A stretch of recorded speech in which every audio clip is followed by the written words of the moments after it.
So this is the Prison Wallets, where I'm Keith and this is Ray, I'm Ray. That's Keith. and we're old friends who sit on the couch and watch romantic movies together. So today we're gonna watch Terrifier 2. And can I'm you? gonna get a hand job. So yeah, we watched Terrifier. It was our first episode back on this new run of episodes, and I was extremely impressed. Where I guess the quick recap is I'd heard the name because Terrifier 3 was pretty famous and did really well, but I didn't know anything about the movies. Meanwhile, you knew everything about the movies and had multiple editions of them on Blu-ray. Yeah, I have a sickness. It's okay though. So Terrifier 2 literally picks up right where Terrifier 1 leaves, like where it ends. The insanity is upped a lot. It just kind of gets progressively worse. And it's funny because Terrifier 1 is a batshit crazy movie. But Terrifier 2, little bit more batshit crazy. But the character, Art the Clown, is coming into himself. Like he's having the fucking time of his life. I love these movies. I've seen them several times each. Like I said, I have a problem. This is Keith's first time watching Terrifier 2. Yeah, and they definitely planted their stake in the ground at the end of the first one of like, everything he did in the first one, Art the Clown stuff was all like heightened and a little bit unreal, but right on the border of like, maybe you could pull off that stuff. And then at the end, obviously, he basically revives in the morgue. So it's like, okay, we're in supernatural territory now, but that's good. I'm ready. I'm ready for that to be the direction that it goes. And yeah, I was super impressed with the first one, and I would have liked it regardless, but just that budget too, I couldn't get over the insane cheapness that it was basically made for free. That makes it even more super. That's like the extra cherry on top. And I guess from what you were telling me, even though the first one was like ludicrously cheap, it was 35 to 50 grand or whatever. Okay, dog, come on. Go. Get out of here, you had your chance. You had your chance to be on the podcast. Get out of here. And then I guess from what I understand, this one was more like 200 grand, About 250. which still is insane because I'm just going again by like the good old cheap movie master Kevin Smith back in the 90s. I remember Clerks was, again, roughly the price of Terrifier 1, and Chasing Amy was roughly the price of Terrifier 2. But I remember him saying even back in the 90s, they managed to do Clerks because they were just goofing off with their friends. But he said like 200 grand is not enough money to make a movie, to make a real movie. He said like, I will never do it again. That was the last time I would ever do something that cheap. And yeah, now here we are decades later, and old Damien is in that same position, but this guy just knows how to pull it off. It's insane what this guy does with no money. Yeah, I mean, the series for a lot of people, when Terrifier 2 was announced, there was a lot of hype about it because, people were literally actually getting sick in the theater. Like, there's a lot of actual reports of people, fainting or throwing up, or they were giving out barf bags in certain movie theaters like AMC in the States and stuff like that. I went to see the only showing, I believe, in Toronto. They showed it for like, I think, a week. Yeah, I went on my own because I bought 2 tickets, but then I don't remember if my wife or my stepkid got sick and she just stayed home because either she was sick or the stepkid was sick. I was like, I'm fucking going. And I literally gave away the other ticket like in line when I was there because I was like, fuck it, make someone's night kind of thing. And I had a blast. Now, the one thing I will say about 2, you kind of know by the end of 1 that there's going to be some supernatural shit going on. And it really is expanded in part 2. To the point where it actually was kind of a little bit annoying for me because I just want to see people die. I don't care about mythology and all that stuff. But there was a mythology built to the character without giving any real backstory to Art the Clown. But it also introduces some new characters, some mainstays that are even, along for the ride to part 3. And, there's a lot more cameos, like Felissa Rose, who was in Sleepaway Camp, Chris Jericho, the wrestler, it definitely shows the progression of where the series is going, because then 3 had its own cameos and the shit that happened.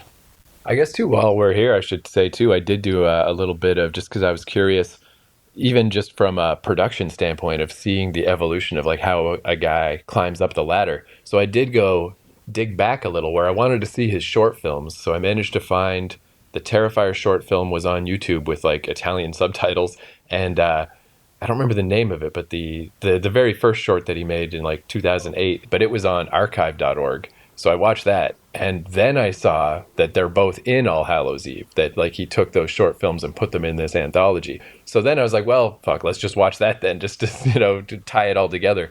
So that was kind of neat because I'd already watched the two shorts, but he expanded the first one to make it a bit longer, and then they added this middle one that was not great, but a neat idea of like an alien who is the monster that's chasing this lady, lands in her backyard, and the whole thing's tied together as like this creepy videotape that the family's watching. And it definitely wasn't great. I mean, I knew we weren't going to do a whole episode about it, so I just watched it. But it was cool just to see, because even like the very first short film, it did have a little bit of art in it, and then it had just these weird cultists and stuff. Frankly, I didn't understand what the fuck was going on, but he made it in 2008, and it still looked pretty good. Like, you could still see, like, this guy had some talent, but then he had to slowly... Because I guess what happened is then he did the Terrifier short, and somebody asked him if they could put it in an anthology, and he talked them into, can we just make it an anthology that's all me? And that's what All Hallows Eve was.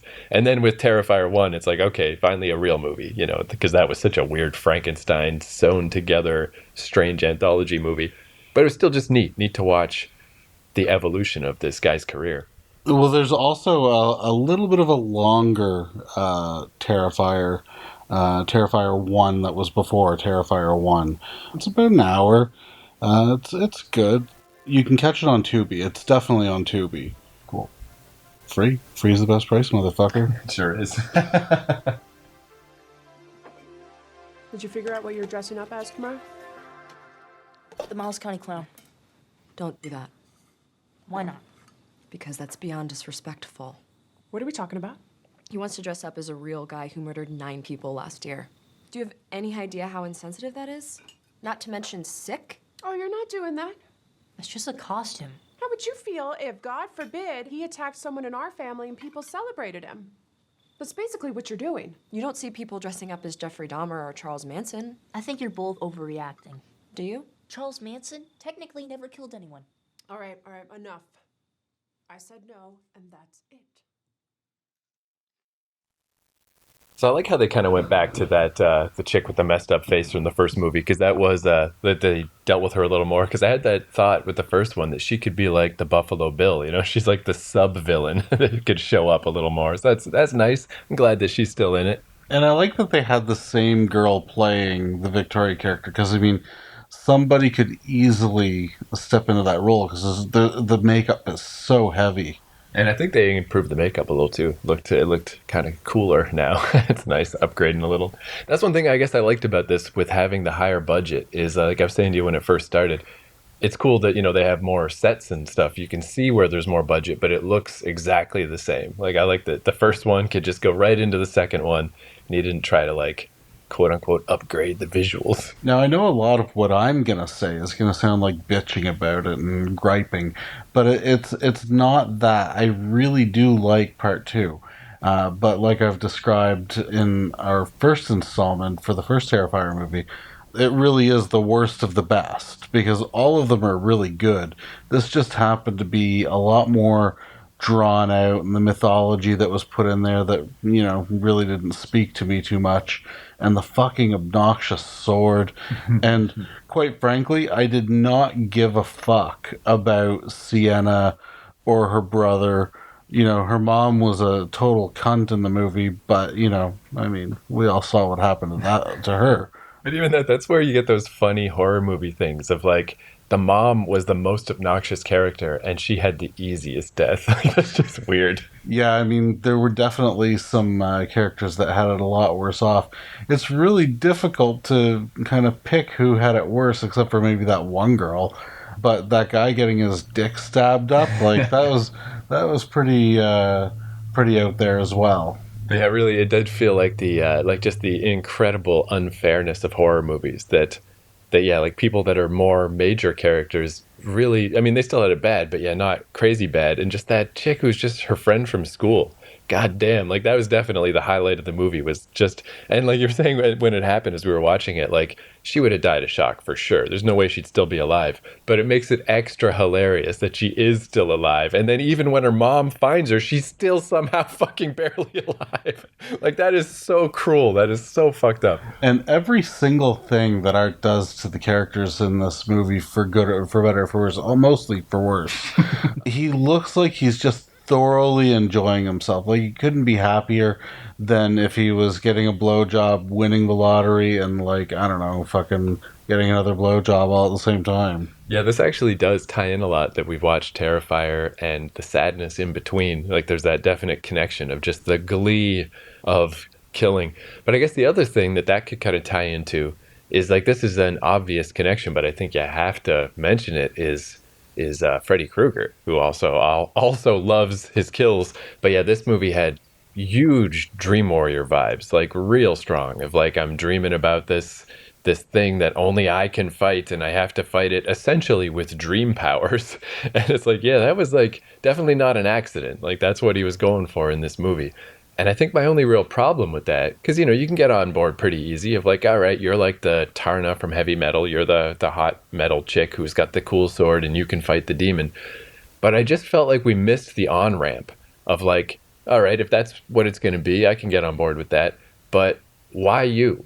Who was your dad? Why did your dad have information about art that he wrote in his sketchbook? Like, I just need some kind of connection. Like, why you? What makes you important besides the fact that you're the main character of the movie, which is just not quite enough. And then it gets into that problem of, I mean, nobody got out of the first movie, even though one person who lived didn't really live.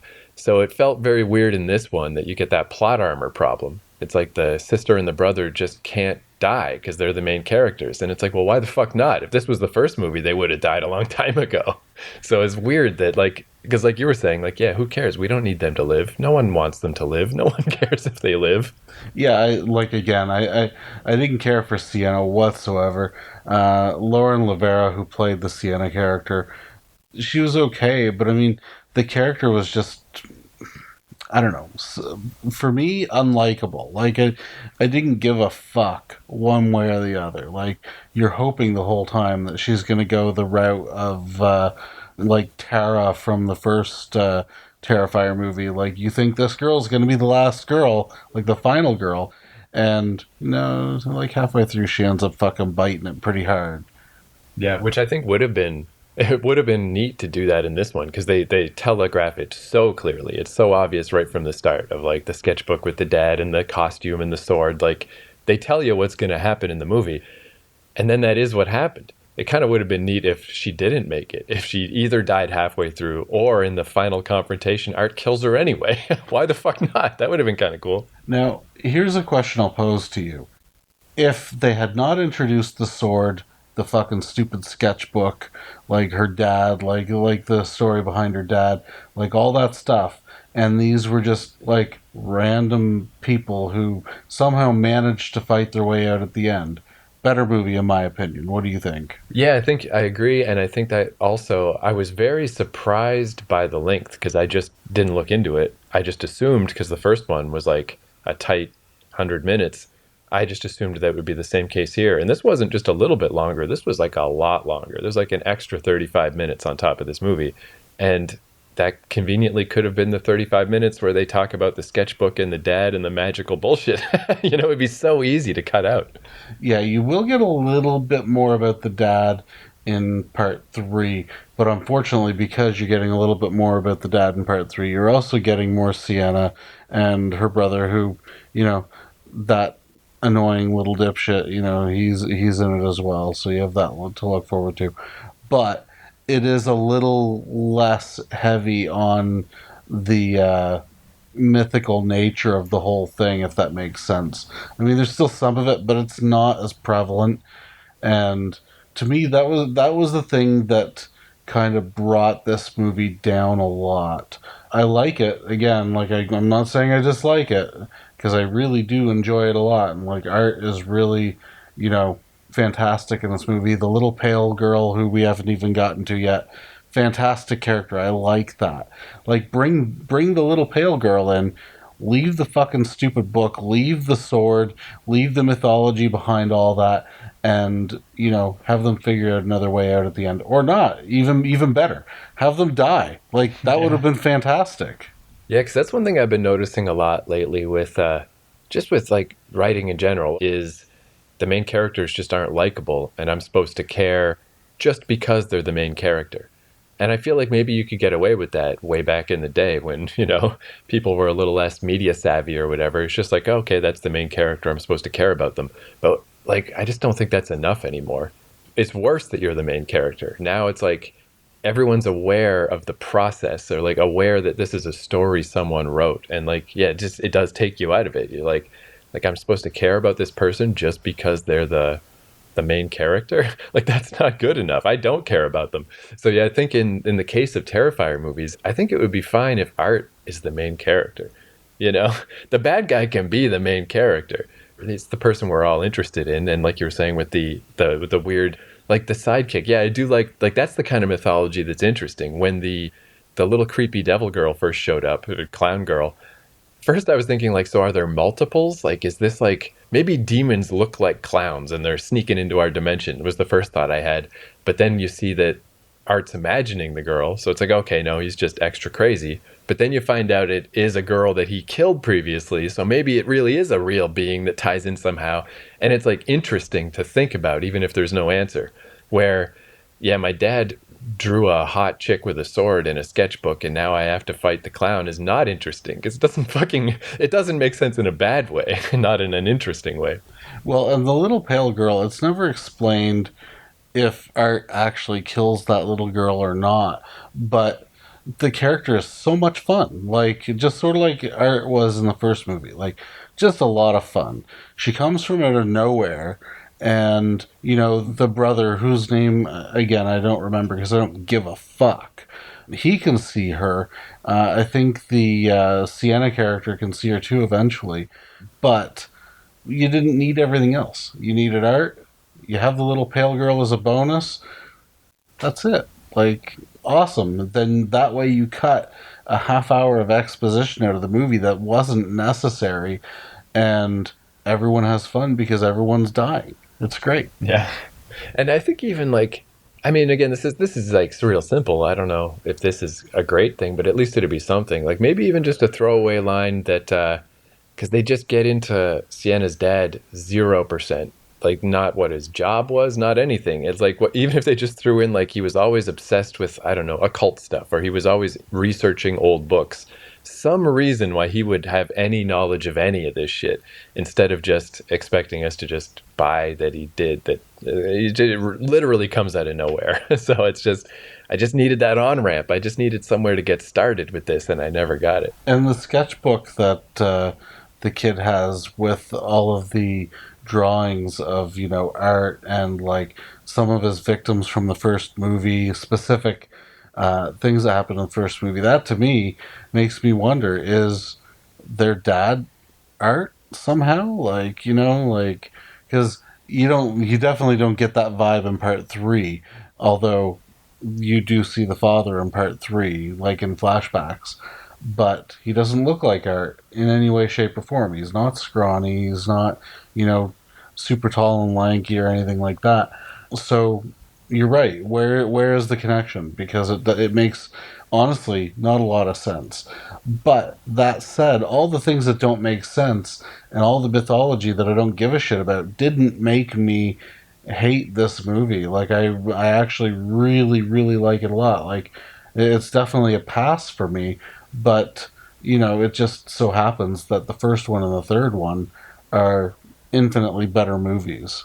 Yeah, definitely all the art stuff and just the nuts and bolts of it are still awesome. Like that guy plays art so well. The kills are all awesome. I did like having New, going to the carnival and stuff, because the first one, that's where you could feel the budget the most. In the first one was like there's 3 settings. Yeah, there's a car, there's a pizza place, there's a building. The fucking end. But again, David Howard Thornton, like that guy makes this series. as good a director as Damien Leone is for these movies, and I mean, take away some of the writing stuff because of the mythology or whatever. The real shining star of the whole series is definitely David Howard Thornton. Like, the other actor who they had playing Art the Clown, he did okay. Like, he was good. If they hadn't made any with David Howard Thornton, you'd be like, that character is pretty cool. But it also explains why there was no sequels, because that guy didn't have the same personality that David Howard Thornton brings to this character. Yeah, just all those little expressive ways that, yeah, it's surprising. It's surprising how much comes through. When we were talking a bit about when I had only seen the first one, about the idea of doing more mythology stuff about art, I guess now at this point, I'm more on board with that idea because I feel like it's inevitable now. Like, because they've opened this can of worms, because they've started down this path. Now I'm more interested in the history of Art the Clown, because I feel like I want this to be tied together more. Like, since we're already here, since we're already doing this type of stuff, yeah, now I think it is better maybe if they do go that way and try to explain things a little more. And honestly, it's only because they give all that exposition and mythology about Sienna, her brother, her family, her father, and all that stuff. Because otherwise, I guess you're right. Like, if they don't spend some time telling Art's story and how he came to be, then it almost feels like a bunch of wasted time, because you've gotten all this exposition about people who, again, you frankly don't give a fuck about. Yeah, because usually it's like something, right? It'll be like, Halloween 4 or whatever. It's like the sister of the chick from the other movie or whatever. Like something that connects things up.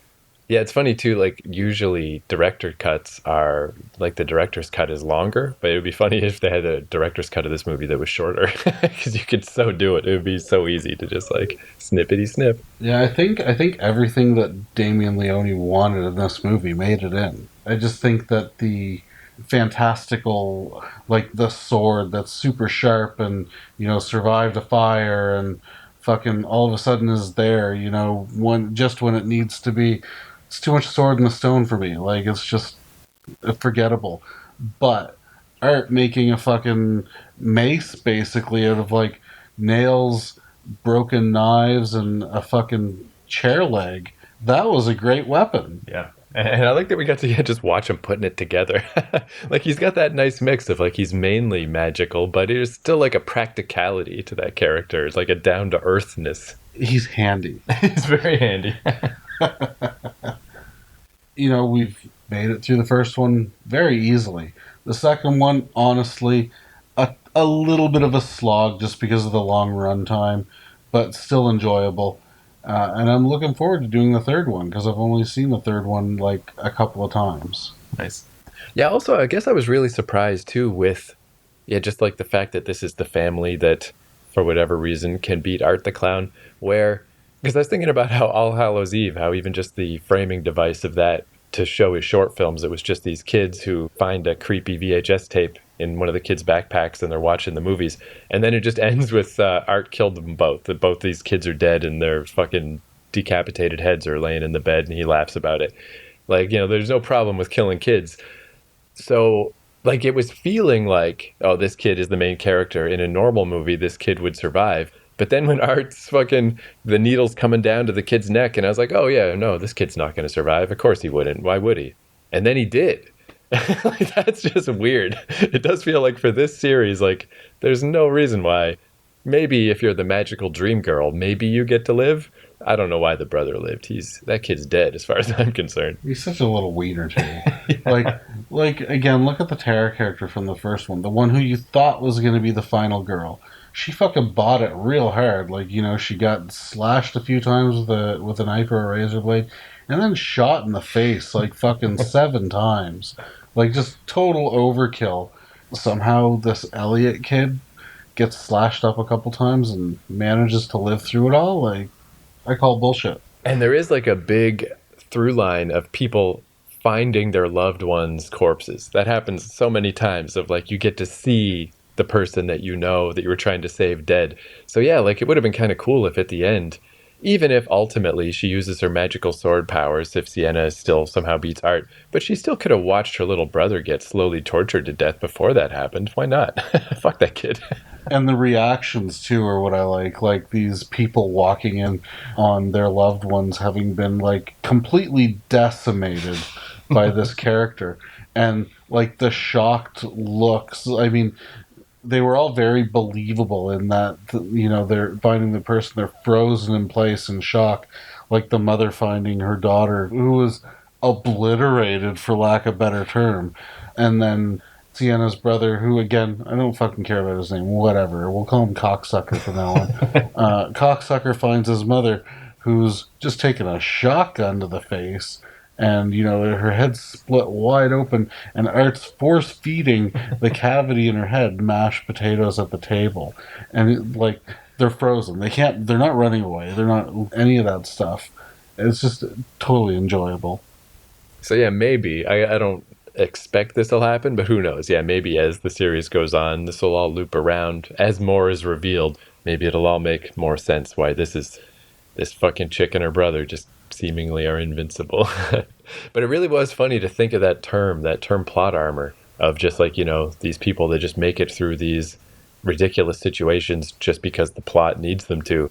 And yeah, that just is such a strange feeling to have after the first Terrifier, where no one had plot armor. No one even came close. No one even had a chance in the first movie. So it does feel very weird for these people to survive so much shit. Yeah, it's kind of crazy in a way, because I mean, look at the girl whose boyfriend got his dick stabbed off. Like, she took a vicious brutalization as well. Like, it was just so over the top and ridiculous and instant. Like, you know, there was no toying around, and there was no, obviously Art doesn't talk, so there's no funny quips like Freddy Krueger. But when Art decides he's going to kill someone, he kills them, which is why it makes you wonder, like, why is this brother and sister getting off so fucking easy? Like, they are coming out of it with scars, but it's not the point of it for me. What's great about Art is even when it's because it is mostly straightforward, but there are still those little flourishes, like when he killed that blonde chick. Before he killed her, he splashed acid in her face just for that one little extra fuck you, and then just smashed her fucking head and her chest in. It's like, Christ. So enjoyable. I like the series so much. It's definitely a standout in terms of horror in the last, I would say, probably, I'm going to say 10, 15 years.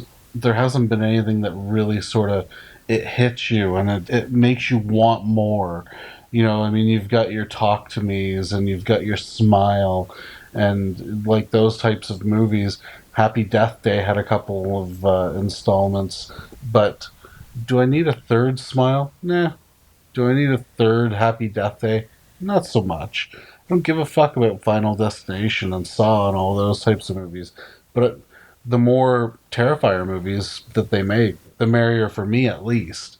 I know they're making a fourth one for sure, and Damien Leone has said that, you know, if he can't fit everything he needs to fit in four, then they'll make a fifth movie. But as far as he's concerned, the fourth movie is going to be the last one, barring that sort of inability to wrap it up in four movies. But at most, there's going to be five.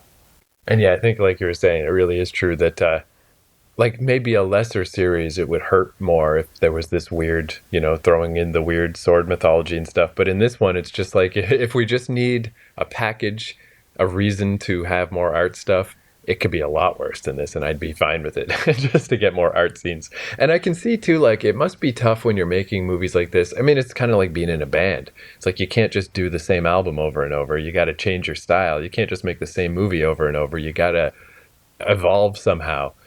They just did evolve in a strange direction in this one. That again, it like does tie in. It's like very clear, you know, connections, especially to 80s movies, especially to like Nightmare on Elm Street type stuff. But it's strange that that's what he pulled from. I don't, because yeah, that's not what I would have guessed. The soundtrack was unique, but yet oddly 80s inspired. Like, it had that sort of synth sound to it that I really enjoyed as well. So I mean, it had a lot going for it. It's just The things I didn't like a lot. But the things that I did like, I loved enough that, I can take the things that I don't like and it's fine. Isn't it weird too, like especially that one scene as we were watching that you pointed out is like this is the worst part, and it really is, of like she's drowning in the dream realm and then the fucking sword glows and heals her wounds and brings her back. Doesn't it almost feel like that's such in your face, like weird, like I'm super empowered and I'm gonna beat the villain. It's almost like he's apologizing for the scene in the first movie where they tied that chick upside down naked and cut her in half. It's like, sorry women of the world, now you'll be empowered in the second one. That girl had it coming. Yeah. She had it coming. She goaded Art the Clown, like sitting in his lap and taking selfies with him. Like he just wanted to be left alone so he could go shit all over the wall of the bathroom. And she got in his shit. She deserved what she got. And I don't even and I really got nothing against too the trope of the empowered badass chick. Like I love heavy metal. It's one of my favorite movies ever. And that it reminded me a ton of Tarna from the final section of the heavy metal movie. But I feel like maybe he should have made that movie separately. That could have been a different movie. That didn't need to be part of Terrifier. Right. I don't know. Like I said, the third one is less heavy on the mysticism. I mean, don't get me wrong. You still have Terry. You still have her dipshit brother. But there's so much fun to be had in that movie. Like I can't wait for you to see it. It's good. That was one thing too. Yeah, I guess the even knowing that it was going to get less grounded, it still didn't go how I expected, because I was expecting it to be more of a Friday the 13th type thing, that we bring in magic so that Jason can kill more people. We bring in magic to make Jason stronger. Where this kind of, I didn't expect it to go the other way. We bring in magic to make the victims stronger. It's like, I don't need that. They can die. They can just die, please. Yeah. Die, because that's what's fun. Yeah. For me. Perfect. Perfect. Anyway, 3 will be next up on the docket. Not our next episode, but we'll definitely watch it in this run of stuff. I don't know what we're going to watch next, but stay tuned and find out, you fuck. Whoever you are listening. Fuck you. You personally, go fuck yourself.